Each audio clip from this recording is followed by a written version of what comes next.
Memang koperasi pada dasarnya dilahirkan dari sebuah gerakan perlawanan. Jadi artinya koperasi itu tumbuh biasanya kalau seandainya ada tesa yang harus dibangun menjadi antitesa. Bentuk perlawanan terhadap penjajah, Kapitalisme, neokolonialisme, dan sebagainya. Maka dari itu Tasikmalaya dalam hal ini bagaimana mengobarkan perlawanan terhadap sistem-sistem ekonomi kapitalistik seperti itu. Sepertinya itu berpikir untuk dirinya sendiri, bukan berpikir tentang koperasi yang awal, kemudian akhir, kemudian bagaimana mengembangkan itu. Sepertinya koperasi ini hanya sekedar program-program aksesoris gitu ya. Bentuk pertama untuk membebaskan kewajiban dan kemudian juga untuk tujuan-tujuan pragmatis politik. Itu yang akhirnya ruh koperasi sebagai soko guru ekonomi rakyat itu tidak lagi menjadi spirit. Kalau seandainya spiritnya itu dibangun dari bawah, itu menjawab persoalan-persoalan rakyat, bahkan tidak perlu sentuhan campur tangan dari pemerintah. Memang sejatinya harus seperti Memang itu. sejatinya koperasi seperti itu. Dibangun dari kesadaran, dibangun dari kemandirian, dan dikelola secara bergotong royong. Ini saya lihat ada upaya penggiringan itu dari koperasi yang seharusnya ruhnya dari masyarakat dan untuk kepentingan masyarakat, justru digiring ke kegiatan-kegiatan bisnis sifatnya kapitalistik. Kata orang kita sudah merdeka, tapi sisi kapitalismenya masih ada. Kalau dulu kita melawan, sangat kuat sekali, bukan masih ada. Kalau dulu itu bungkel karena penjajah misalnya Belanda, hari ini kan juga sebetulnya sistem itu masih hidup. Kalau itu kan wacana bagus sekali itu kan, ada dana 3 miliar di ya desa. Karena memang wacana awalnya seperti itu, Kang Muhadjir. Tidak seperti ini. Tidak seperti ini. Wacananya dulu itu masih saya tangkap sebagai untuk menerjemahkan pemikiran konsep Pak Sumitro. KDMP yang hari ini atau KMP yang di kelurahan hari ini bukan pikiran Sumitro. Sepertinya bukan. Ini pikiran siapa dong? Nggak tahu saya. Modalnya dari Himbara, sumbernya APBN, disalurkan melalui Agrinas. Ini juga nanti disebar di seluruh desa dan memanfaatkan kekuatan militer di sana untuk membangunnya. Ini bukan koperasi dong. Kalau seandainya spirit KDMP atau KMP ini seperti yang dipikirkan oleh ayahanda Pak Prabowo, ya sebaiknya ditinjau ulang lah. Dievaluasi ya. Dievaluasi kemudian diredefinisikan lagi tentang programnya. Programnya agar tidak terlalu jauh, akhirnya justru menjadi program yang mubazir.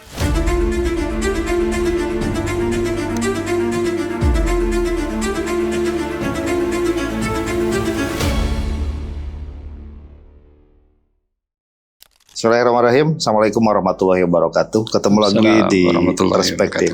Hari ini saya menghadirkan seorang tokoh koperasi dari Kota Tasikmalaya. Beliau Ketua Dewan Koperasi Indonesia daerah Kota Tasikmalaya, dan beliau juga adalah salah satu ketua PKKT, Pusat Koperasi Kabupaten Tasikmalaya, koperasi sekunder yang salah satunya diantaranya yang paling tua di Indonesia, gitu. Karena PKKT ini adalah pusat koperasi yang menggagas gitu kongres koperasi yang hari dan tanggalnya itu dijadikan Hari Koperasi Nasional 12 Juli 1948. 47. Saya akan berbicara banyak tentang perkoperasian, fakta, dasain dasolan lah ya, kondisi dan realitasnya gitu. Gimana Kak Agus koperasi di Kota Tasik? Karena Kota Tasik ini cermin lah ya, hidup dan kembang kempisnya koperasi di Indonesia, tentu jadi barometer kan. Gimana? Satu catatan yang sebetulnya harus kita syukuri ya, bahwa Kota Tasikmalaya ini adalah dan dipercaya ketika itu sebagai tempat kongres koperasi pertama di Indonesia. Kepercayaan ini sudah barang tentu bukan semata-mata karena karena PKKT-nya. Akan tetapi sudah barang tentu ada situasi tertentu yang yang difikirkan sehingga Tasikmalaya ini dipilih menjadi tempat kongres. Di samping persoalan keamanan ketika itu, gitu ya, PKKT ketika itu dianggap koperasi terbesar pada saat itu. Gitu ya. Jawa ya? Ya, sudah terbesar. Oleh karenanya dipilihlah dalam situasi itu Tasikmalaya sebagai tempat penyelenggaraan kongres. Nah, memang koperasi pada dasarnya dilahirkan dari sebuah gerakan perlawanan. Jadi artinya koperasi itu tumbuh biasanya kalau seandainya ada tesa yang harus dibangun menjadi antitesa, gitu ya. Nah, ketika itu koperasi tumbuh subur hampir di seluruh Indonesia, dan yang masifnya tuh di Tasikmalaya karena jiwa gotong royong dan jiwa kemandirian orang-orang Jawa Barat itu tinggi, maka Tasik atau Jawa Barat ini memiliki spirit yang berbeda dengan daerah-daerah yang lain. Termasuk di dalamnya itu kenapa spirit koperasi itu sedemikian kuat di Tasikmalaya, karena bentuk perlawanan tadi, bentuk perlawanan terhadap penjajah, kapitalisme, neokolonialisme dan sebagainya. Maka dari itu Tasikmalaya dalam hal ini bagaimana mengobarkan perlawanan terhadap sistem-sistem ekonomi kapitalistik seperti itu. Nah, maka dari itu dalam perkembangannya Tasikmalaya cukup fantastis begitu ya. Ketika belum terpecah antara kabupaten dan kota, itu perkoperasian di Tasikmalaya itu ribuan. Di kota Tasikmalaya saja sendiri itu tercatat itu sekitar 600-an lebih. Itu di kota Tasik gitu ya. Di kabupaten itu kalau tidak salah itu sampai 900. Berarti 1000 lebih koperasi. Nah, kalau seandainya kita gabung antara kabupaten kota itu seribuan lebih gitu ya. Nah, kemudian tadi terkait dengan tadi yang ditanyakan, bagaimana situasi saat ini begitu ya? Dari sekian ribu itu. Nah, dari sekian ribu itu, gimana? Saya berbicara kota ya, karena data-data yang saya miliki itu saya hanya berbasis di kota.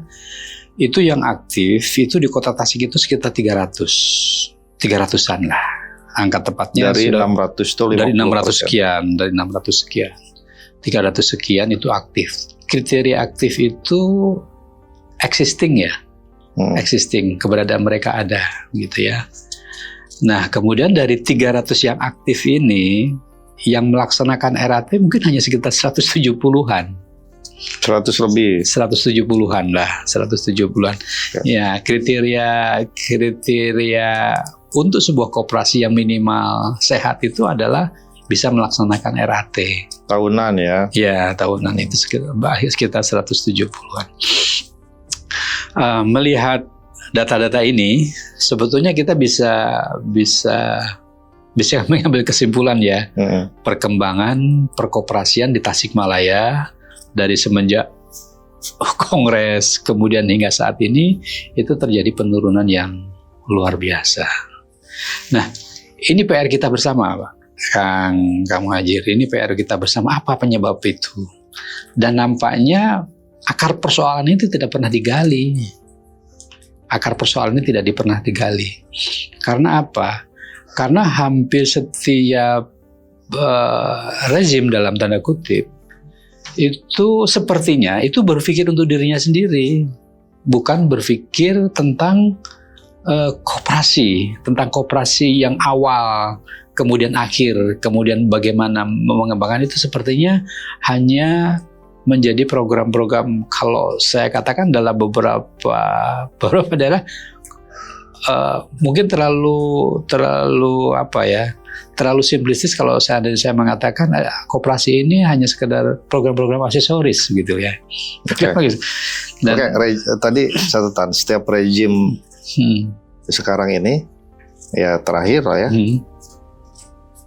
Apakah keberadaan rejim ini, tadi Akang bilang bahwa dia berpikir sendiri, tidak berpikir koperasi sebenarnya. Ya. Dan program-program yang dikeluarkannya tuh lebih bersifat aksesoris, Kepentingan politik. hanya untuk membebaskan dari kewajiban saja gitu maksudnya. Betul. Pertama untuk membebaskan kewajiban, dan kemudian juga untuk tujuan-tujuan pragmatis politik. Itu yang akhirnya apa? Ruh koperasi sebagai sokoguru ekonomi rakyat itu tidak lagi menjadi spirit.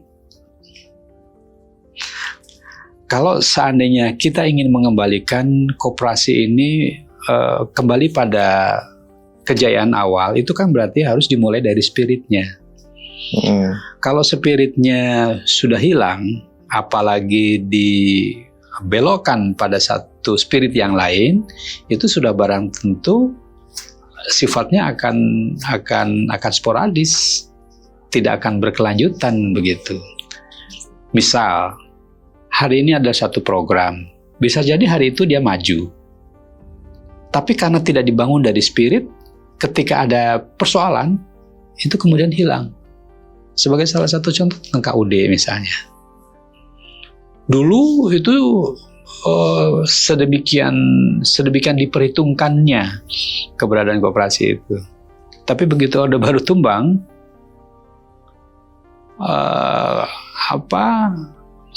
karena tidak dibarengi dengan spirit yang baik dan hanya mengandalkan pada kepentingan bisnis pragmatis, akhirnya ketika berhadapan dengan situasi politik tertentu, akhirnya tidak bisa berbuat banyak.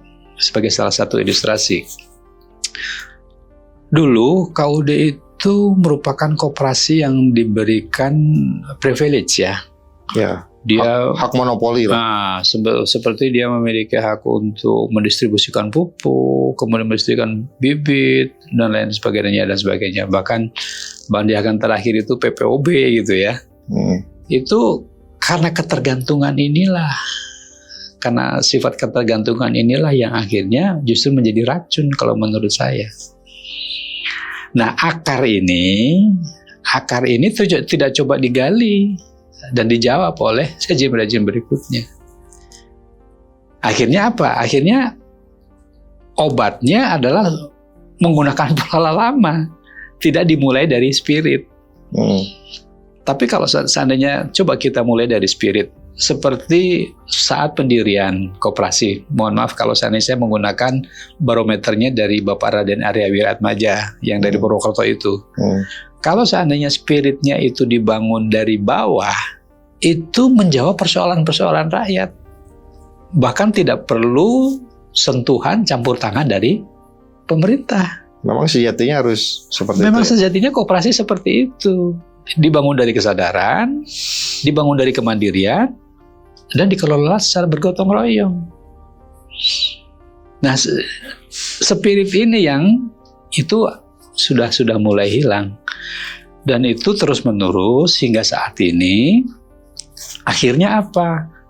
Akhirnya karena mindset yang dibangun pengurus-pengurus koperasi itu tidak dari spirit tapi dari kepentingan pragmatis, akhirnya ketika tidak bisa melawan, dalam tanda kutip ya, melawan sistem bisnis yang lain, akhirnya wake up, menyerah. Seharusnya program koperasi ini lebih ditekankan pada program konsolidasi masyarakat. Bagaimana masyarakat itu solid, dibangun spiritnya bersama-sama, bahwa kesejahteraan itu bisa dibangun secara bersama-sama. Yang itu sudah tidak ada. Ya paham. Iya kan? Jadi akhirnya seperti sekarang ini,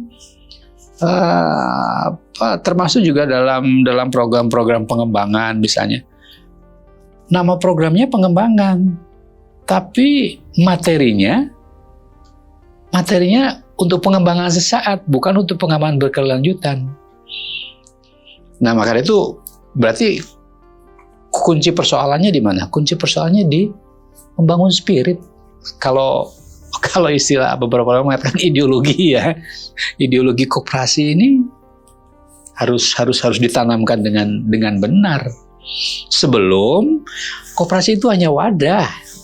Ya. Spiritnya itu di ideologi tadi, spiritnya itu di kesadaran, kemandirian, dan kegotong royongan. Dibangun dulu prinsip ini. Baru ketika spirit ini sudah terbangun, barulah membangun wadahnya. Jangan membangun wadahnya dulu, baru spiritnya. Karena apa? Karena dengan segala hormat,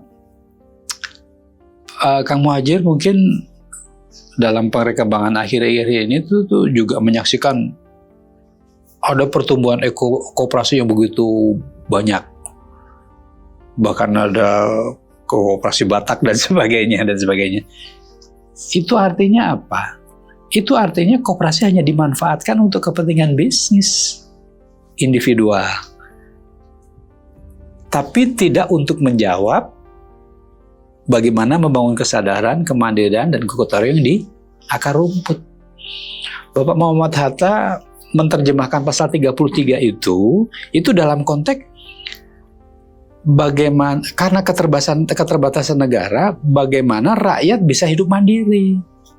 Maka dari itu dibangunlah koperasi. Logika sederhananya begini. Dalam satu komunitas misalnya,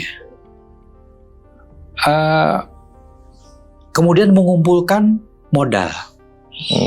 Dari modal itu kemudian dipergunakan untuk usaha. Dari usaha itu selisihnya dimasukkan lagi koperasi. Terus menerus.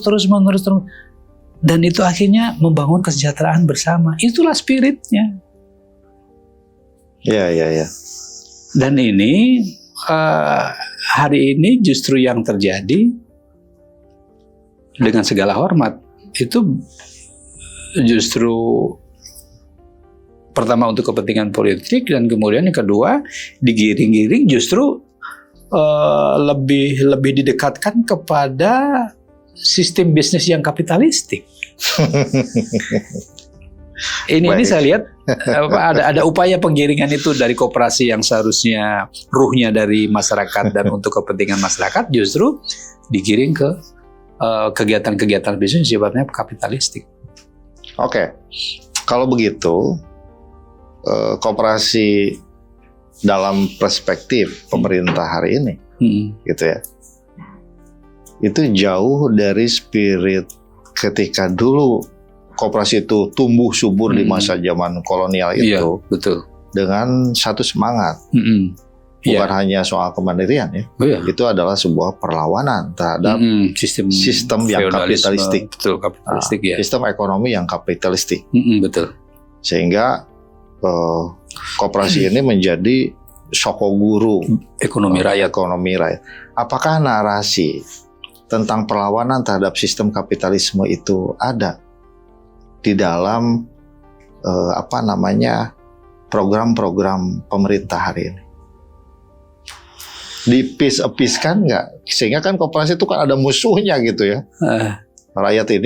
Rakyat kecil ini yang ini bermusuhan gitu kan. Kalau dulu kan begitu. Apakah narasinya seperti itu atau malah berbelok arah? Kalau saya melihat begini, sebetulnya mungkin gitu ya, tapi ini perlu diuji ya.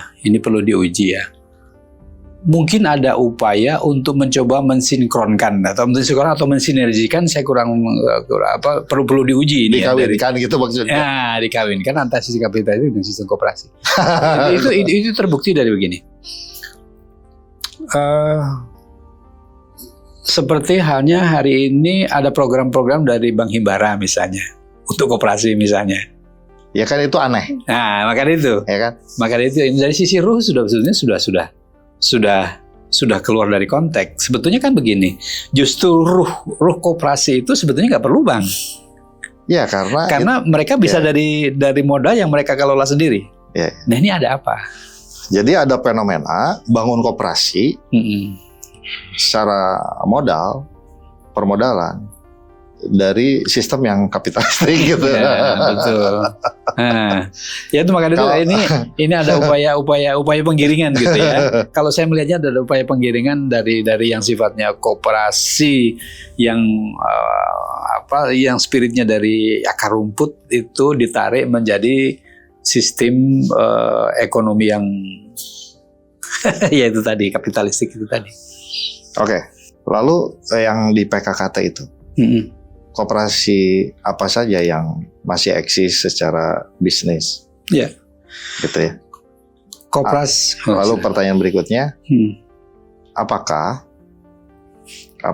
tanda kutip ya kemerosotan ekonomi kerajinan rakyat itu relate seiring sejalan dengan merosotnya koperasi? Iya, sebetulnya. Yang terakhir dulu ya. Yang terakhir ini itu sebetulnya melanjutkan dari isu kapitalisme tadi gitu ya. Ideologi seharusnya kalau seandainya kita mau ideologi koperasi tentang bukan souvenir UMKM ya. UMKM. UMKM itu sebetulnya bisa difasilitasi oleh koperasi. Karena apa? Dengan bergabungnya mereka dalam koperasi, berkumpulnya modal mereka dari koperasi, bukan hanya persoalan modal, persoalan produksi, persoalan marketing, itu sebetulnya sudah dijawab oleh koperasi. Nah, persoalannya adalah hari ini, itu UMKM itu seolah-olah dibiarkan berdiri masing-masing. Yang terjadi apa, Kang Muhadjir? Yang terjadi adalah antar UMKM itu berkompetisi dengan diri mereka sendiri. Sebagai salah satu contoh. Seperti kanibal gitu. Iya. Tidak ada proteksi. Homo hominidus ya. Saling memakan antar satu yang lain sebagai salah satu contoh. Di daerah saya itu kan di daerah Gobras ya. Kebetulan banyak memproduksi sendal ya. Alas kaki ya? Ya. Mereka tuh sendiri-sendiri kamu Hajir. Dari pembelian bahan, proses produksi sampai ke pemasaran mereka lakukan sendiri. Sementara di situ ada pesaing-pesaing yang lain, mungkin juga ada UMKM yang lain. Akhirnya apa? Karena marketnya terbatas, akhirnya antar pelaku usaha ini itu membanting harga kan. Membanting harga kadang, dan bahkan ada yang lebih ironis lagi itu kadang-kadang ada yang digadaikan dalam bentuk BG. Akhirnya apa? Kerma batinangan saeutik, uang lambat, apa yang bisa dilakukan? Karena apa? Ya itu karena berkompetisi antar teman-temannya sendiri, menjatuhkan harga, karena ceruknya sama gitu. Oh, ada kanibalisme di dalam terkesan seperti itu kan. Iya, kesannya kan seperti itu. Sebagai salah satu contoh begini, ini UMKM memproduksi produk ini, ini yang satu ini memproduksi ini, pasarnya sama. Akhirnya apa yang terjadi? Karena yang namanya UMKM itu kan modalnya terbatas kan. Karena modalnya terbatas, maka mereka berpikir bagaimana agar produk yang dijual itu segera laku atau segera terjual. Karena apa? Karena berpikirnya dia ingin segera memproduksi. Ini juga sama, berpikirnya karena masing-masing orang itu berpikirnya sama, akhirnya apa? Pokoknya berpikir bagaimana barangnya terjual. Akhirnya banting harga, margin yang seharusnya misalnya 10% menjadi 3% misalnya. 3% apa yang diperoleh? Dan ini sama. Akhirnya apa? Akhirnya boro-boro mengembangkan kan. Yang akhirnya yang terjadi adalah gulung tikar. Akhirnya hukum rimba kan di sini. Siapa yang kuat, dia yang menang. Itulah yang terjadi. Tapi coba kalau seandainya itu dikelola oleh koperasi, mereka bersatu gitu menghimpun diri. Menghimpun diri dalam satu wadah. Nah, cuman di kelemahan kita itu belum ada koperasi yang seperti itu. Harapan kita itu terjadi gitu ya. Dengan mereka menghimpun dalam satu wadah, otomatis yang berproduksi akan fokus pada produksi, yang desain akan fokus pada desain, yang marketing akan fokus pada marketing. Jadi mau pacorok kokon. dalam satu wadah itu biarkan orang marketing yang berpikir. Jangan lagi hanya mengharapkan misalnya cikurubuk saja. Ya. Atau hanya jangan hajat saja. Tapi biarkan marketing ini punya produk, bagaimana dia bisa mengeluarkan produk itu dalam ruang lingkup market yang lebih luas. Nah, kalau yang terjadi hari ini enggak dari proses, kemudian finishing, sampai ke penjualan sendiri. Ini ngeri ya. Ngeri dong. Ya ngeri itu, efeknya kan jadi lemah. Bukan hanya lemah, itu justru menghancurkan. Hancur kan? Hancur. Terbukti sekarang sentra-sentra kerajinan rakyat. Coba Kang Muhajir kalau seandainya berjalan atau menelusuri ke Taman Sari gitu ya. Dulu saya masih melihat beberapa rumah yang masih memproduksi, satu persatu hilang kan. Ya, karena persoalan itu. Di daerah saya dulu di Kawalu, mulai habis tuh yang tukang bordir. Itu karena apa? Karena spirit tadi itu sudah hilang, tidak ada atau tidak dibangun. Jadi karakteristik ekonomi individualistik ini, itu kan cenderung ke kapitalistik. Lebih kapitalistik, dan itu tidak akan membuat perekonomian UMKM itu kuat. Betul. Kecuali UMKM ini berhimpun dalam sebuah wadah koperasi. Iya. Jadi mereka memiliki visi bersama. Visi bersama, kemudian mereka akan lebih fokus pada bidangnya masing-masing. Sebagai salah satu contoh misalnya kalau produksi sendal, ini yang namanya produksi sendal itu kan dinamis gitu ya. Biarkan ada orang yang fokus memikirkan desain sesuai dengan kebutuhan masyarakat misalnya. Udah, biarkan ya beberapa fokus di situ. Kemudian yang produksi, biarkan mereka tuh fokus pada produksi, bagaimana memproduksi suatu produk yang memiliki kualitas yang bagus. Kemudian yang marketingnya biarkan dia fokus pada proses penjualan yang lebar kemana-mana. Yang bahan baku? Nah, termasuk yang bahan baku, bagaimana agar mereka bisa mengeksplor bahan baku. Misalnya dalam situasi tertentu, misalnya kalau seandainya bahan baku ini nggak ada misalnya, berpikir yang lain, itu harus diantisipasi. Biarkan itu fokus masing-masing gitu. Dan dulu di Tasik ini, dari mulai bahan baku, produksi, marketing, dan lain sebagainya, itu dikelola secara dalam ekosistem koperasi. Ekosistem koperasi. Bahan bakunya dibikin sendiri gitu. Oleh koperasi. Iya. Dari bahan baku, processing, finishing, marketing, kelola sendiri. Dan mereka kan nanti akan ketahuan. Sekarang bahan bakunya ngutang. Nah, bahan bakunya ngutang. Terus kemudian pertama bahan baku ngutang, kemudian ketika bahan baku itu tidak ada, ketergantungannya tinggi. Akhirnya berhenti produksi. Iya. Tapi kalau seandainya perusahaan yang baik gitu ya, ketika bahan baku ini sudah nggak ada, pasti akan berpikir alternatif bahan baku yang lain yang bisa di-create menjadi satu produk. Nah, inilah akibatnya apa? Akibatnya koperasi itu karena kerjanya linier gitu ya. Akhirnya tidak ada, kalau tadi Kang Muhajir mengatakan tidak ada tantangan, maka menurut saya tantangan yang paling besar itu adalah justru bagaimana mereka bisa hidup dengan dirinya mereka sendiri. Karena bagaimanapun juga, walaupun kata orang kita sudah merdeka, tapi sendi-sendi kapitalismenya masih ada. Kalau dulu kita melawan, sangat kuat sekali, bukan masih ada. Kalau dulu itu bungkul kenana penjajah misalnya Belanda, hari ini kan juga sebetulnya sistem itu masih hidup. Dan itu adalah bukan musuh ya, saya menganggapnya sebagai kompetitor. Tantangan yang harus dihadapi. Jangan begini, jangan mereka dihabisi, itu nanti biarkan hukum alam lah. Tapi dengan catatan,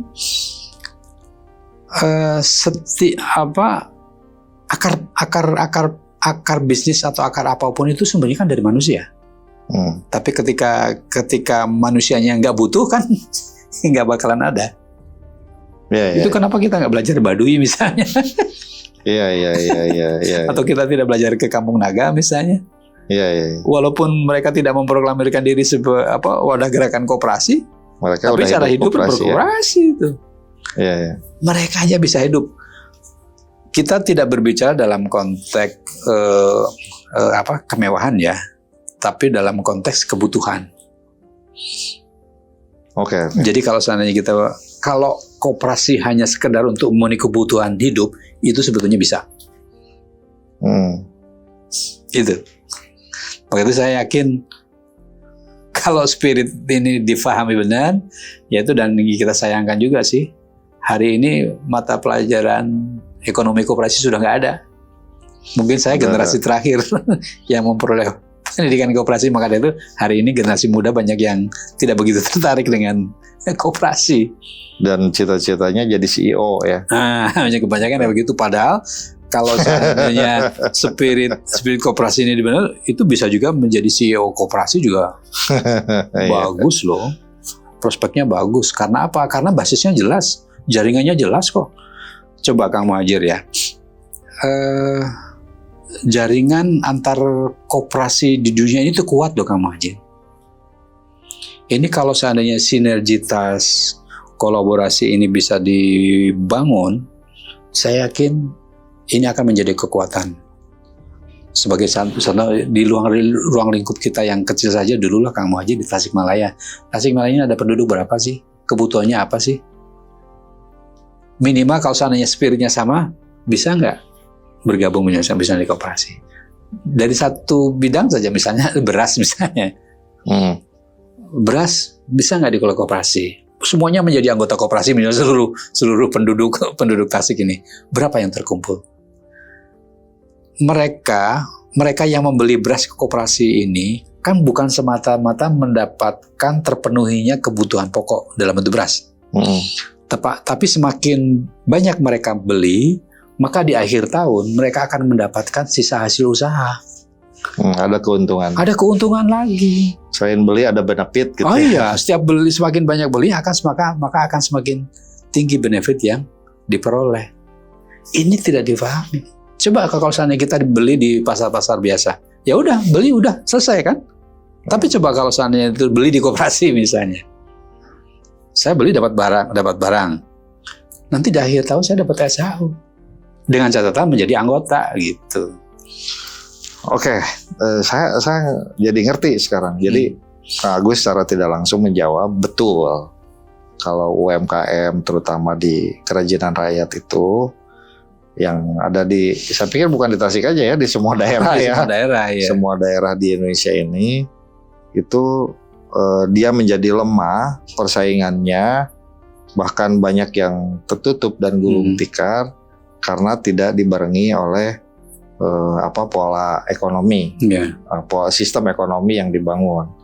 Kalau sistem bisnis, sistem ekonomi koperasi, dia pasti bakal bertahan. Karena ada fenomena kanibalisme ya di bisnis UMKM yang kecil-kecil ini. Akhirnya karena saling makan, boro-boro bisa bersaing dengan bisnis kapitalistik yang modal besar. Siapa gitu ya. pemodal kuat, dialah yang akan berkuasa. Gitu. Dan hari ini kapitalis itu ada, mohon maaf ya Kak Agus, dan itu menyentuh berbagai aspek kehidupan, bahkan untuk hal-hal yang sangat kecil, ya kan? Gitu, itu harus diakui. Gitu. Dan itu musuh lah kalau bagi masyarakat secara luas. Karena apa? Ya karena kita hanya jadi objek ekonomi saja. Kita hanya menjadi pasar. Gitu. Dan pemerintah tidak sampai ke arah sana cara berpikirnya. Nah, pantas saja saya pengen geser nih ya ke program yang terbaru hari ini. Pemerintah hari ini itu berambisi bangun 80.000 koperasi di setiap desa dan kelurahan. Nah, bagaimana dengan spiritnya? Karena sekarang tuh ada spirit KMP ya, atau KDMP itu ini untuk bersaing dengan Alfamart dan Indomaret. Bagaimana ini dengan narasi itu? Jadi kalau menggunakan analogi tempur, peperangan gitu ya. Kalau saya berpendapat ini kok agak anomali ya. Anomali ya. Karena sebetulnya kan begini, suatu komunitas masyarakat itu akan terbangun sesuai dengan situasi dan kondisi, termasuk dinamika yang terjadi. sebagai salah satu contoh. Hari ini misalnya dalam satu lingkup komunitas kapitalis misalnya, jika ada perlawanan yang masif dan baik, terarah dan struktur, saya yakin tidak perlu dengan kebijakan ini akan mati dengan sendirinya. Karena ya itu tadi sistem kapital apapun itu yang menjadi objek siapa? Manusia. Tuh.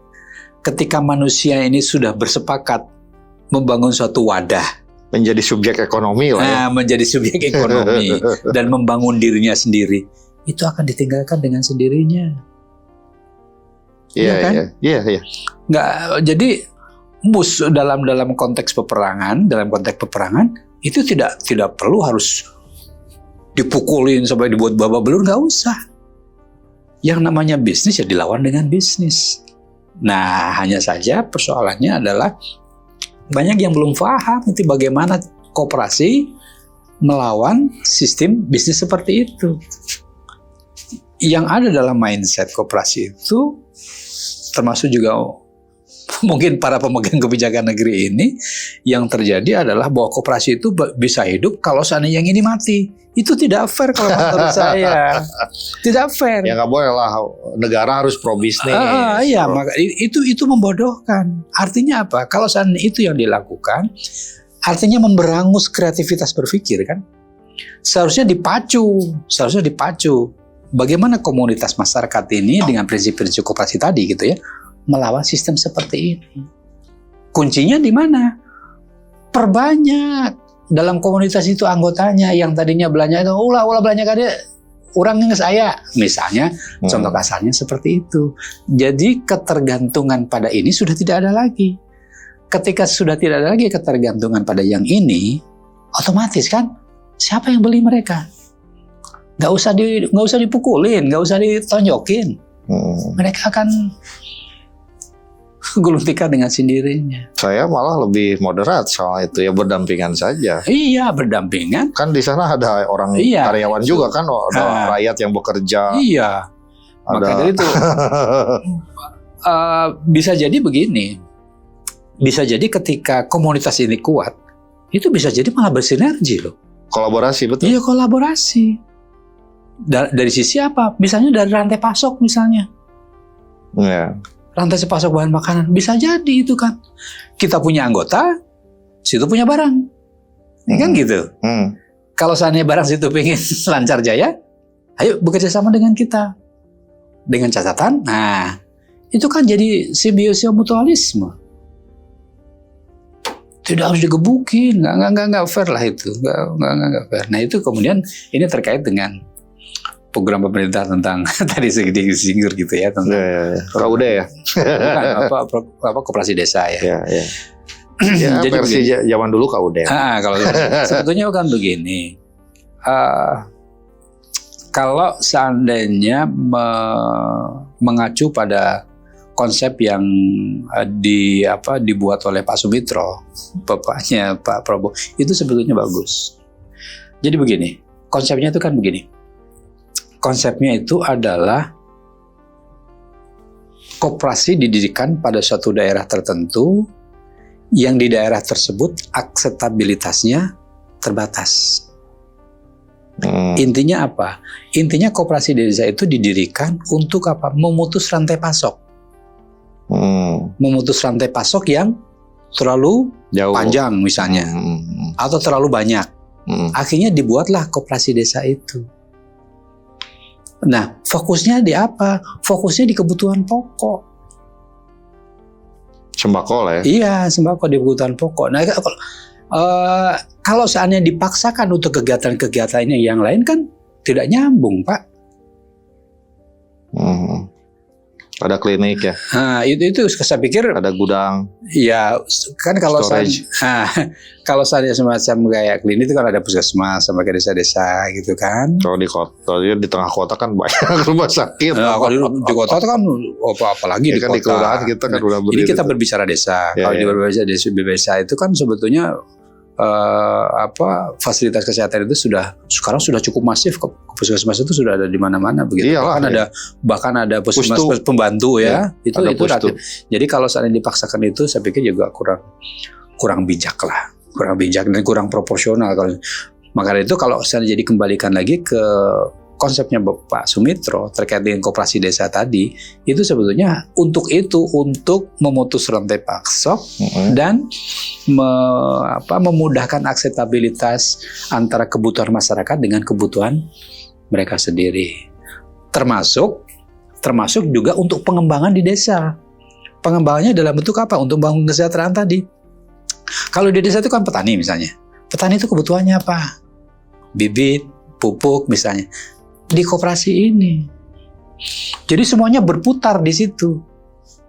Kebutuhan makan, kebutuhan bibit. Akhirnya kan uang berputar di situ. Ketika uang berputar di situ, akhirnya uang yang dinikmati oleh masyarakat sekitar itu juga akan semakin tinggi.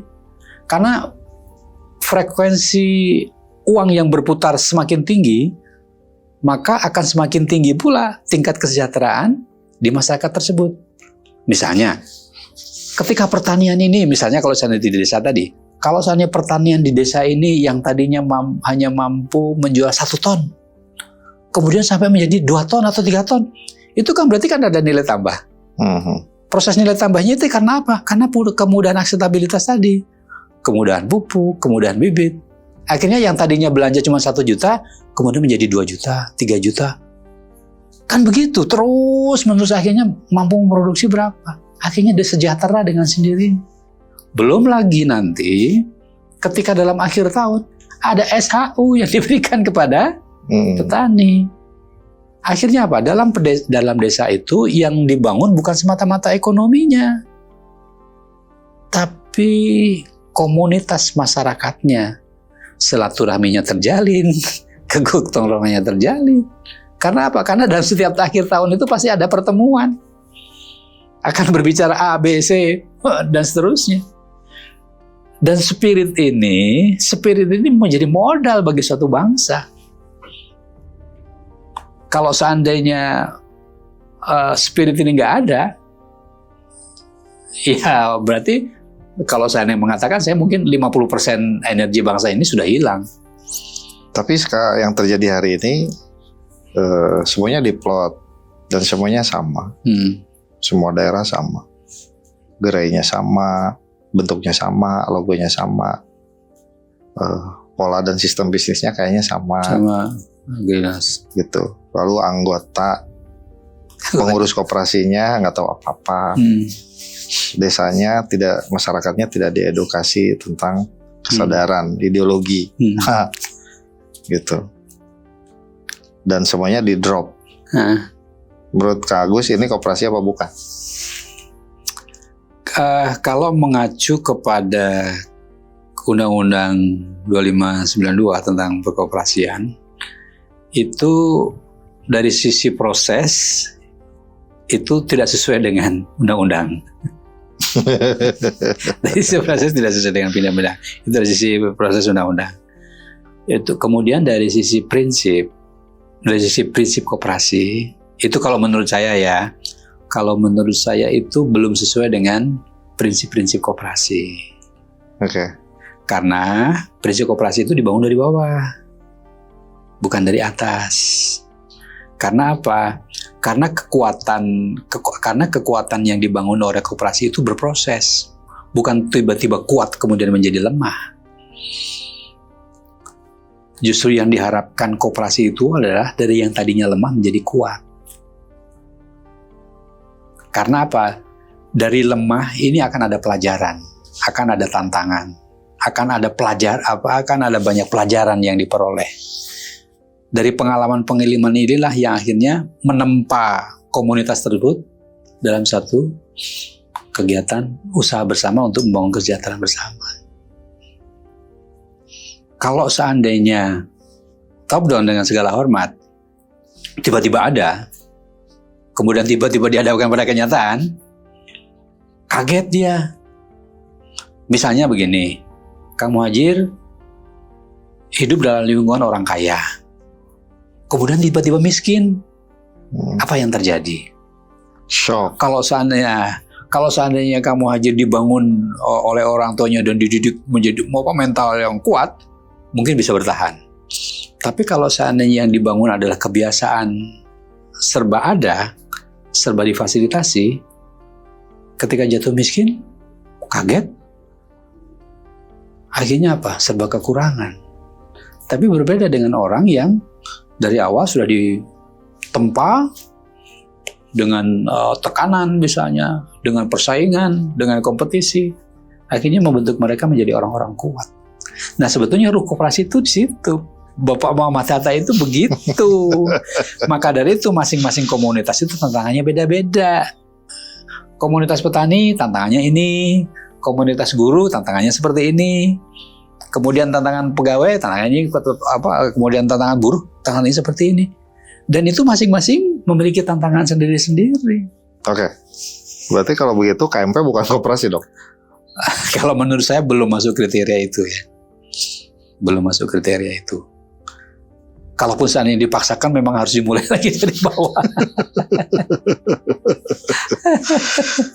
Oke.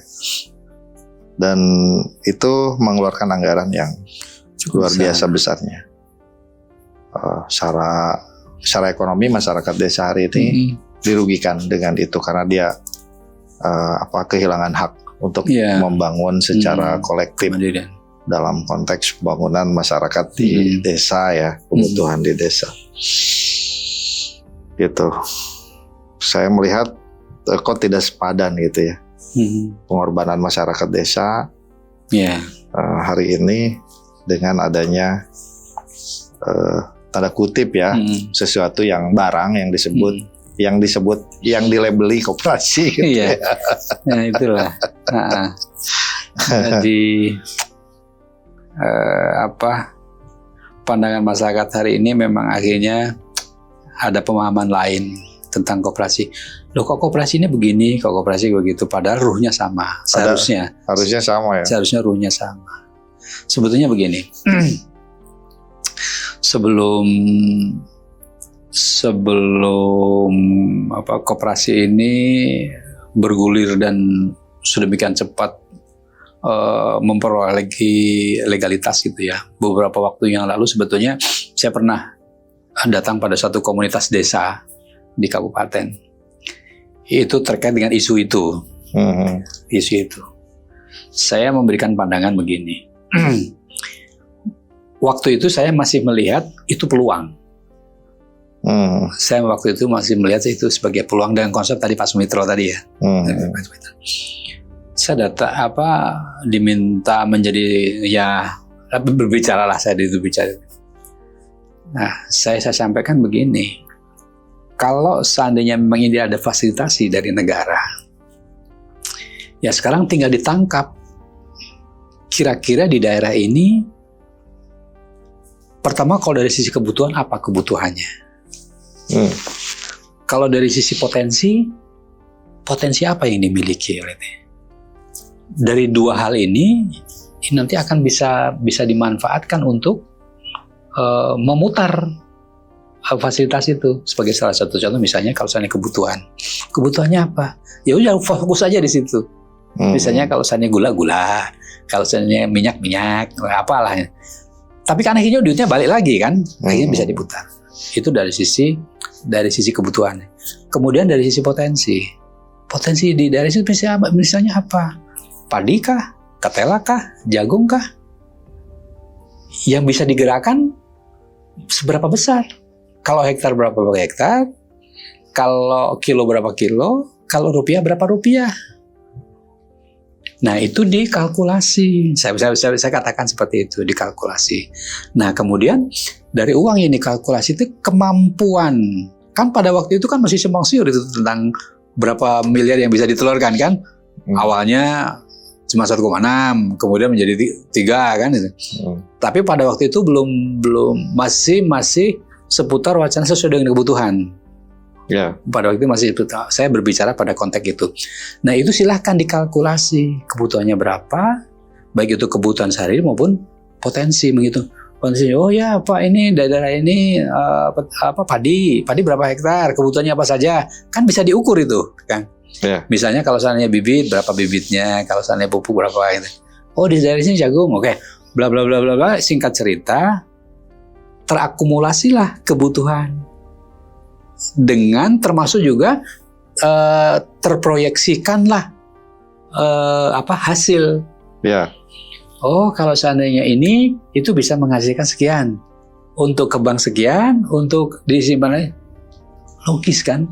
Ya, saya pada waktu itu menjelaskan seperti itu. Dana 3 miliar itu jelas gitu kan, untuk bisnis di kebutuhan apa dengan hasil berapa. Betul. Nanti untuk masyarakat anggota koperasinya. Kan jadi itu yang belum terpikirkan oleh Kang Agus bahwa ini memanfaatkan militer, membangun belum sampai ke situ waktu itu.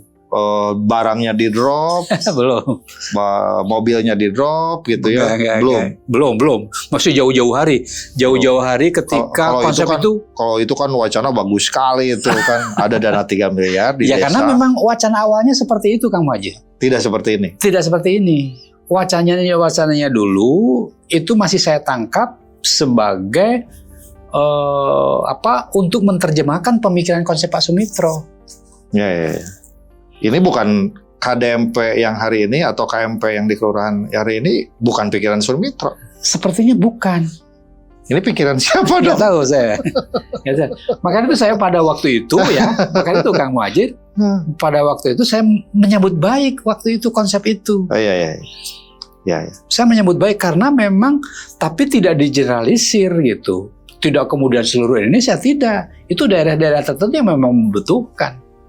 Iya. Kalau seandainya untuk daerah-daerah yang tingkat kompleksitasnya tinggi dan tingkat kompetitifnya tidak mampu, ya jangan dipaksakan. Misalnya untuk daerah yang memang di situ sudah tercover oleh toko misalnya, ya udah hanya tinggal kalau seandainya sudah seperti itu, berarti kebijakan lah yang bermain. Misalnya pemerintah setempat, berilah pupuk untuk petani sekian. Itu lebih membantu daripada membangun kooperatif. Tapi untuk koperasi-koperasi desa seperti yang saya maksudkan tadi, itu akan menjadi peluang yang luar biasa. Oke, kalau bukan koperasi berarti ini bisnis negara dong, katakanlah. Karena memakai kekuatan negara. Ya kalau seandainya dilihat dari modal, memang kalau seandainya koperasi kan modalnya dari anggota ya. Iya. Kalau seandainya ini kan modalnya dari luar, yang notabene saya dengar juga anggota banyak yang tidak tahu. Ya, ini modalnya dari Himbara, sumbernya APBN, ya jaminannya APBN, disalurkan melalui Agrinas. Ini juga nanti disebar di seluruh desa dan memanfaatkan kekuatan militer di sana untuk membangunnya. Ini bukan koperasi dong. Iya, ini karena kalau seandainya menggunakan prinsip-prinsip koperasi itu tadi tidak nyambung. Ya. Tidak nyambung. Sebagai salah satu ilustrasi kayak begini. Kalau seandainya koperasi itu kan nanti dalam setiap akhir tahun itu kan ada laporan rapat anggota tahunan. Ini anggotanya nggak ada manajer koperasi yang direkrut juga. Jangan dulu berbicara ke situ deh. Kita berbicara dulu dari sisi rapat anggota tahunan dulu tentang konsep rapat anggota tahunan. Yang namanya konsep rapat anggota tahunan itu melaporkan program, biaya dan realisasi program. Iya. Sekarang pengurusnya nggak tahu apa-apa Kang. Ini kaitannya dengan tadi. Nah ini pengurusnya tahu nggak program awalnya?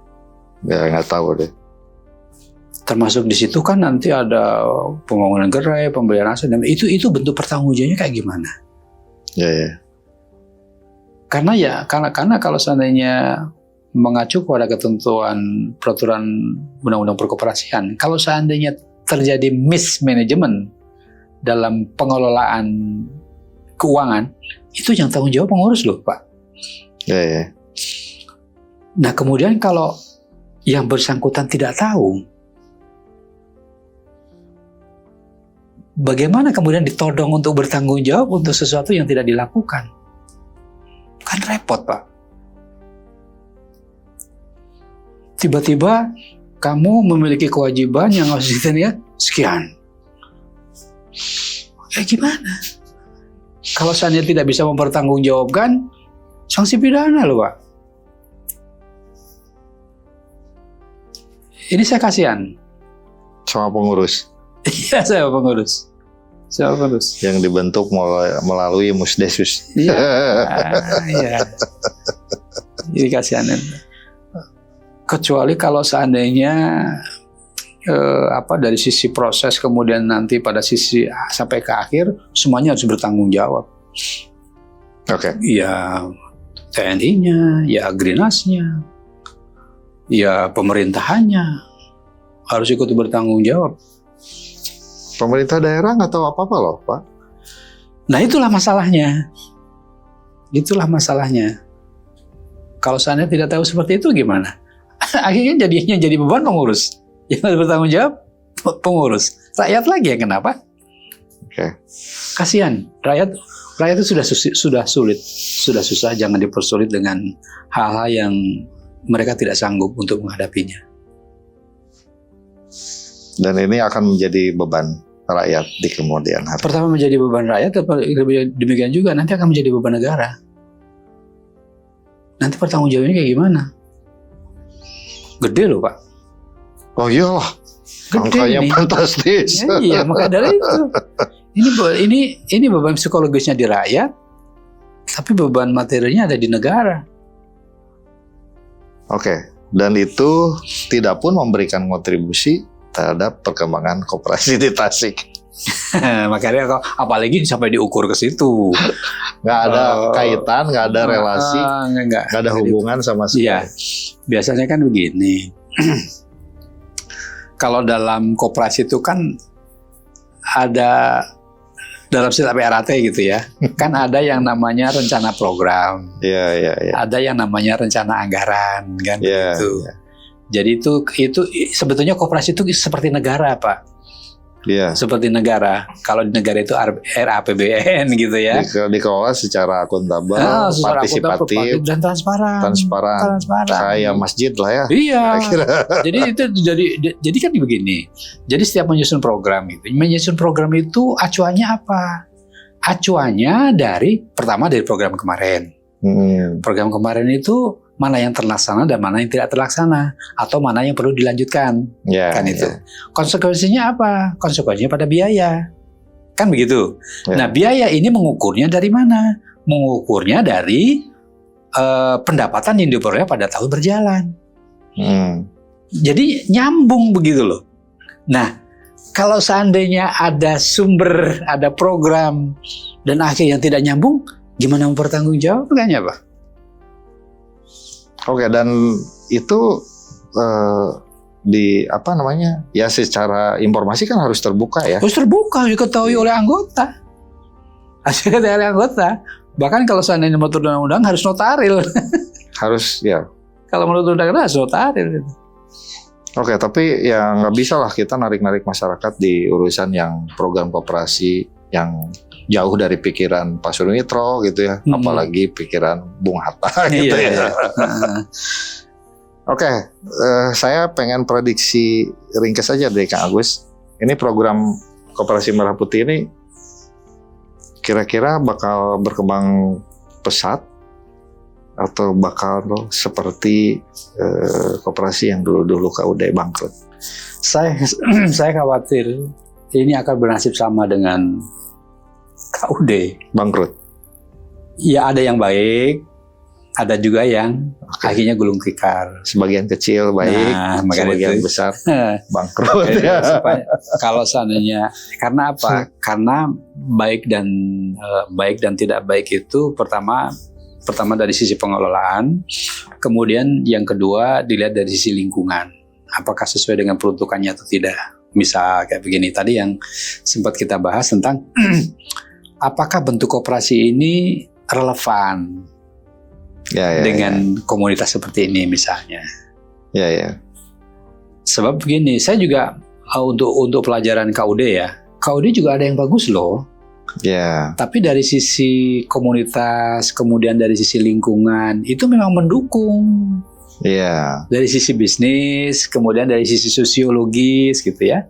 Tapi kalau seandainya di tengah-tengah kota seperti ini, apakah KUD itu sudah relevan? Sawah geus eueuh.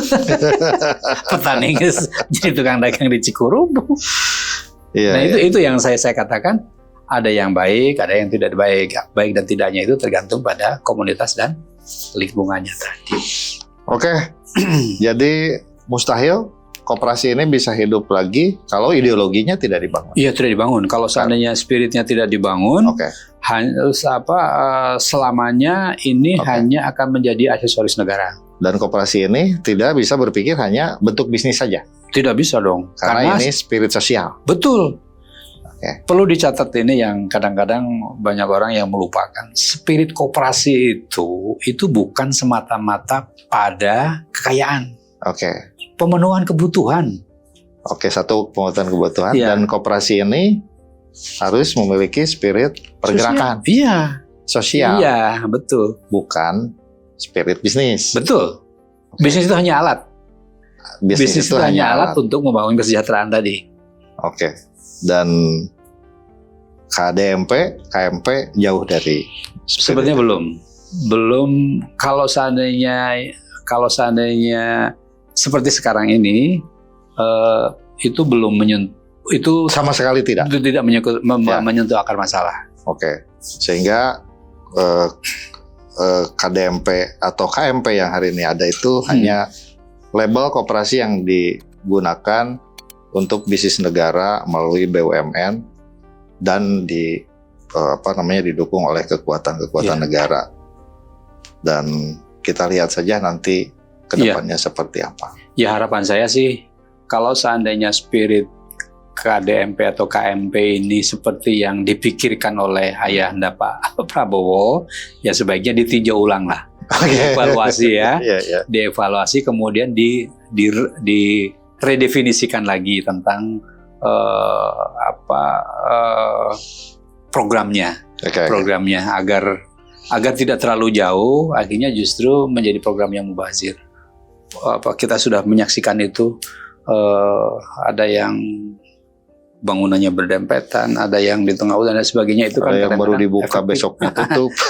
Efektivitasnya kan jadi tidak tepat sasaran. Dan itu duit masyarakat dari hasil pajak. Masyarakat berhak tahu, masyarakat berhak ikut andil, masyarakat berhak menerima manfaat dari program itu tentunya. Dan itulah kenapa kita bahas ini.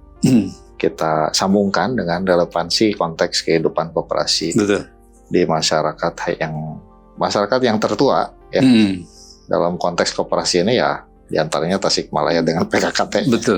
Oke, terima kasih Kang Agus. Kita ketemu lagi di Perspektif episode berikutnya dengan pembahasan yang lebih menarik lagi. Assalamualaikum warahmatullahi wabarakatuh. Waalaikumsalam warahmatullahi wabarakatuh.